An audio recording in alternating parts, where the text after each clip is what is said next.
Hello, मेरा नाम है चंद्रहास। स्टडी स्मार्ट में आपका स्वागत है। ये सवाल मैंने कल शाम 7 बजे वाले प्रैक्टिस क्लास में दिया था होमवर्क के तौर पे। कुछ बच्चों ने तो सॉल्व कर लिया था। हम इसे आज देखते हैं क्या है ये सवाल, कैसे इसे सॉल्व करना है, क्या सावधानियां बरतनी है इस सवाल में।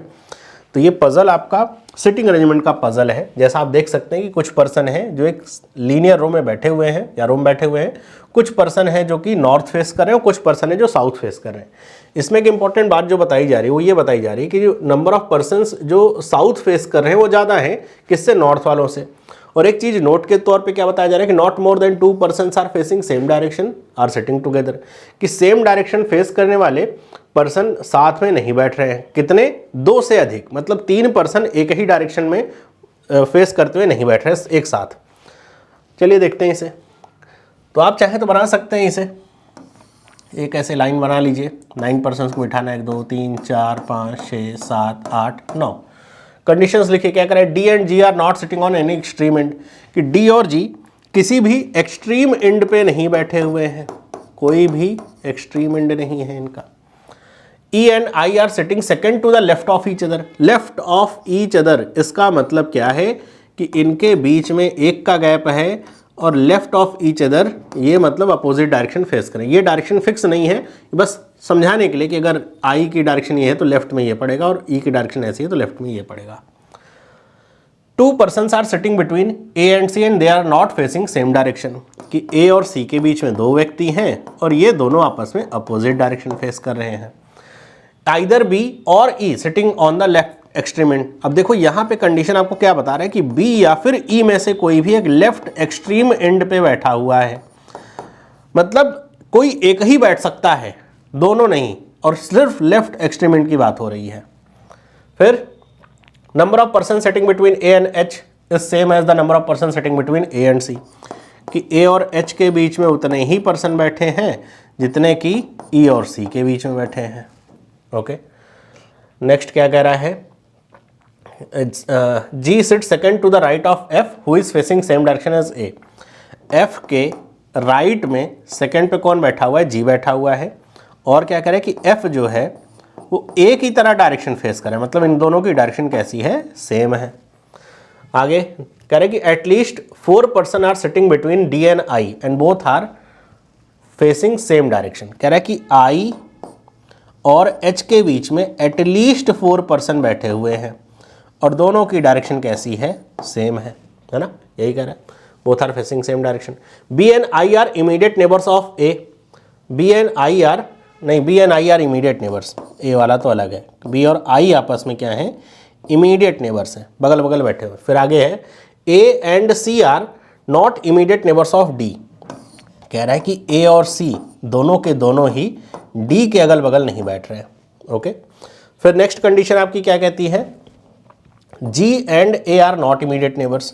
जी और ए भी आपस में इमीडिएट नेबर्स नहीं है।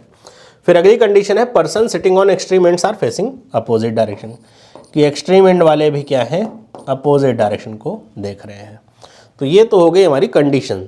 क्वेश्चन में कहीं भी आपको कोई भी एक कंक्रीट पोजीशन नहीं दी गई है, कुछ बता दिया जाए कि कोई लेफ्ट एंड से यहाँ बैठ गया, राइट एंड से यहाँ बैठ गया, कुछ नहीं ऐसा है।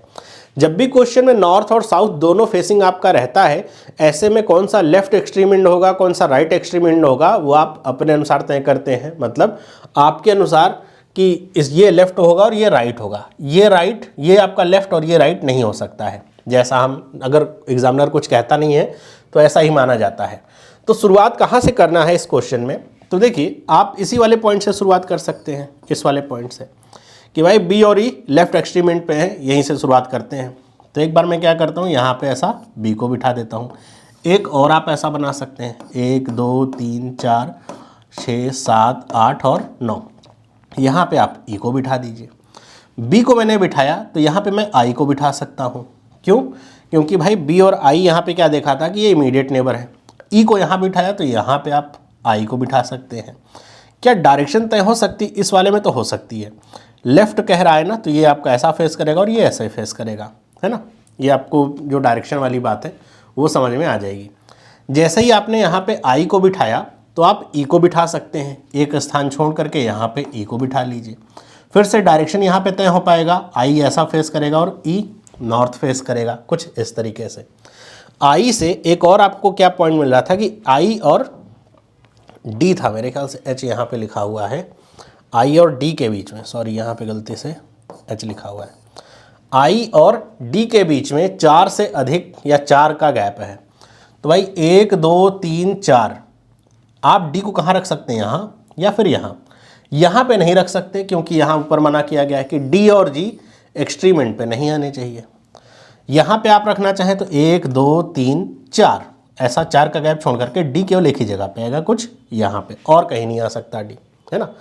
ओके, यहाँ पे आप चाहें तो एक बार आप इधर रख दीजिए डी को, फिर यहाँ पर भी टेस्ट करके देख लीजिएगा डी को कहाँ रखा जा सकता है। अगली कंडीशन कौन सी होगी, एक कंडीशन आपके सामने ये है कि ए और सी के बीच में 2 का गैप है, दोनों अपोजिट डायरेक्शन फेस कर रहे हैं। फिर ये भी बता रहा है कि ए वाला और सी वाले डी के पड़ोसी नहीं और ए वाला जी का पड़ोसी भी नहीं है। तो इसका मतलब अगर मुझे रखना है इस वाली कंडीशन में ए और सी को, तो मैं कहाँ पे रख सकता हूँ, सोचिए। अगर मैं ए को यहाँ पे रखूँ तो 2 का गैप छोड़ करके सी यहाँ डी का पड़ोसी हो जाएगा, यहाँ पे ए और सी नहीं आ सकते। ए को मैं यहाँ पे रख दूँ तो 1 2 का गैप छोड़ करके फिर से सी, या फिर सी को यहाँ रखें तो ए, दोनों ही डी के पड़ोसी हो जाएंगे, नहीं आ सकते। ए या सी को एक्सट्रीम एंड पे रखूँ तो 1 2 का गैप छोड़ करके फिर से डी का पड़ोसी, मतलब यहाँ पे अगर मैंने डी को रखा है तो ए और सी वाली कंडीशन कहीं भी सेटिस्फाई नहीं हो रही है। तो इसका मतलब ये हुआ कि जो डी है वो यहाँ पे नहीं होना चाहिए। ओके, आगे बढ़ते हैं। फिर डी को क्या हम यहाँ रख सकते हैं क्या, हाँ यहाँ रख सकते हैं, आप यहाँ रख दीजिए डी को। अच्छा, डी को यहाँ रखने के बाद क्या होगा कि आप ए और सी वाली कंडीशन फिर से एक बार विचार करिए कहाँ पे रख सकते हैं। तो देखिए, अगर आप ए को यहाँ पे या सी को यहाँ पे रखें तो 2 का गैप छोड़ करके ए या सी को यहाँ पे रख सकते हैं। तो आप इस कंडीशन पे विचार कर सकते हैं कि ए और सी का जो स्थान होगा ये यहीं कहीं ऐसा होगा। ओके, ठीक है। अगली कंडीशन क्या है आपकी, एक कंडीशन ये भी है कि एफ और ए सेम डायरेक्शन फेस करें, एफ के राइट में सेकंड पे क्या है, जी है, और जी वाला एक्सट्रीम एंड पे नहीं हो सकता, और जी वाला ए का पड़ोसी नहीं हो सकता, है ना।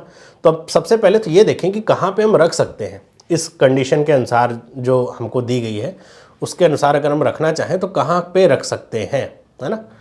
ओके, तो यहाँ पे अगर हम चले, हम ये कह सकते हैं कि सर हम यहाँ पे एफ को रख दें, राइट में सेकंड पे जी को यहाँ पे रख दें, ऐसा हो सकता है क्या, हो सकता है ऐसा कि आप यहाँ एफ को रख दें और यहाँ पे जी को रख दें। लेकिन एक कंडीशन आपके सामने ये भी है, कौन सी, कि ए और एच के बीच में उतना ही गैप है जितना सी और ई के बीच में है। अगर मैंने जी को यहाँ पे रखा तो ये बात पक्की होगी कि यहाँ पे ए नहीं होगा, तो ए कहाँ पे होगा, यहाँ पे। फिर एच के लिए स्थान बचेगा ये सबसे किनारे वाला। तो अगर मैं गैप देखूंगा 1 2 3 4 5 का, तो एच यहाँ पे आएगा, लेकिन ई और सी आपके क्या हो जाएंगे, पड़ोसी हो जाएंगे, 1 का गैप होगा, तो ये आपका काम बनेगा नहीं। एफ और जी वाला यहाँ से काम नहीं बनेगा। अगर मैं एफ को यहाँ रख दूँ इस जगह पे, तो मैं जी को यहाँ रख सकता हूँ, ऐसा कर सकता हूँ मैं। अगर मैंने ऐसा किया तो मैं ये जान जाऊँगा कि ए यहाँ पे नहीं होगा और सी यहाँ पे नहीं होगा, क्योंकि जी और ए पड़ोसी नहीं यहाँ लिखा गया है। ऐसी कंडीशन में एच के लिए एक ही स्थान बचेगा जो कि होगा यहाँ पे, है ना। ये जो बाकी पॉइंट्स मैं हटा देता हूँ वरना कन्फ्यूजन होगी कि यहाँ पे आपका सी है और यहाँ पे क्या है, ए है। तो यहाँ पे आपका जो कंडीशन बन रही है कौन सी, गैप वाली, ए और एच के बीच में 1 का गैप है, ई और सी के बीच में 1 का गैप है, ये आपकी सेटिस्फाई हो रही है। और ये कैसा होगा, कुछ ऐसे होगा, साउथ फेस करता हुआ, तभी तो राइट में सेकंड पे आपके क्या आएगा, जी आएगा। एफ और ए की डायरेक्शन क्या है, सेम है, यही तो बताया गया, एफ और ए की डायरेक्शन क्या है, सेम है। अपोजिट नेबर्स हैं, मतलब एक्सट्रीम एंड वाले के यहाँ आपस में अपोजिट है। ओके, और कुछ कंडीशन है, ए और सी अपोजिट डायरेक्शन फेस कर रहे हैं, तो सी कैसा डायरेक्शन फेस करेगा, कुछ इस तरीके का डायरेक्शन फेस करेगा। आगे आई और डी सेम डायरेक्शन फेस कर रहे हैं, तो डी आपका कैसा फेस करेगा, कुछ ऐसा। हमें पता है 2 से अधिक सेम डायरेक्शन नहीं फेस कर सकते, तो जी वाला कैसा डायरेक्शन फेस करेगा, कुछ इस तरीके से। यहाँ पर भी डायरेक्शन आपका एच का साउथ होगा, क्योंकि फिर 2 से अधिक सेम डायरेक्शन के हो जाएंगे। तो इसमें देखिए 1 2 3 4 नॉर्थ हो गए, 1 2 3 4 5 आपके क्या हो गए, साउथ हो गए। तो ये आपका करेक्ट बन गया। इसमें क्या दिक्कत है, इस वाले में आगे कंटिन्यू नहीं किए, इसमें देख लेते हैं। वही ए और सी वाली कंडीशन को अगर हम लेकर के चलें इसमें भी, तो हम क्या कह सकते हैं, देखो ए और सी को यहाँ पे तो रख ही नहीं सकते ना, ए और सी को यहाँ रखें, 2 का गैप छोड़े तो यहाँ जगह नहीं है, यहाँ पे रख सकते हैं। ए को रख दिया, सी को रख दिया, यहाँ पे ए को रख दिया और सी को रख दिया, ए और सी का स्थान क्या हो गया, फिक्स हो गया। फिर हमें एफ और जी वाली कंडीशन चाहिए, कि एफ़ और जी को हम कहाँ कहाँ पे रख सकते हैं, किस तरीके से उनसे हम आगे बढ़ सकते हैं। तो एफ़ और जी वाली कंडीशन के अनुसार फिर से आप ऐसे ही जैसे इससे पहले आपने किया था कुछ उसी तरीके से आप फिर से यहाँ पे करने चलेंगे, लेकिन उससे पहले आप बी को रख लीजिए क्योंकि बी और आई क्या है अपोजिट, मतलब इमीडिएट आपके बैठे हुए हैं। अब सोचिए मैं एफ़ को कहाँ रख सकता हूँ, एफ़ को यहाँ रख दूँ तो 1 2 का गैप जी नहीं रख सकता, एफ़ को यहाँ रख दूँ 1 2 का गैप जी किनारे नहीं रख सकता, तो मैं एफ़ को यहीं पे रख सकता हूँ, 1 2 का गैप छोड़ 1 का गैप छोड़ करके जी यहाँ रख सकता हूँ, ये राइट में होगा। यहीं पे आपको रुक जाना है क्योंकि एक्सट्रीम एंड दोनों क्या है सेम डायरेक्शन फेस करें, जबकि होना चाहिए अपोजिट डायरेक्शन। ये आपका आगे गलत है, आगे कुछ यहाँ पे हो ही नहीं सकता। तो ये है इसका सही जवाब इस क्वेश्चन का। आई होप आपने एकदम सही किया होगा इसको, और इसी तरीके से सोचना भी था इस क्वेश्चन में। अगर आपका सही हुआ है तो कमेंट करके बताइएगा ज़रूर। बाकी मिलते हैं हम अगली, आज की जो क्लास है 7 बजे के, उसमें इसी तरह के इम्पॉर्टेंट पजल्स के साथ। सभी लोगों को बाय।